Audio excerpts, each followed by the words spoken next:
যতই টেনশন লাগুক, যতই কষ্ট থাকুক, যতই মনের মধ্যে একটা চাপ থাকুক না কেন, সিজদা গেলে রবের দরবারে মাথা ঝুকালে মনটা একটা শান্তি লাগে কি লাগে না? ব্রেনের মধ্যে একটা স্বস্তি আছে কি আসে না? মেন্টালি ভাবে একটা রিল্যাক্স ফিল হয় কি হয় না?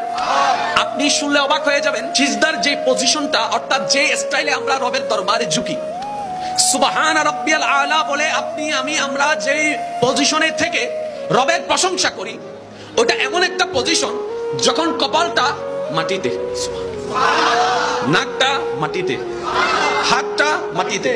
এবার বিজ্ঞান বলছে মানুষের ডিপ্রেশন কখন হয়, দুশ্চিন্তা কখন হয়?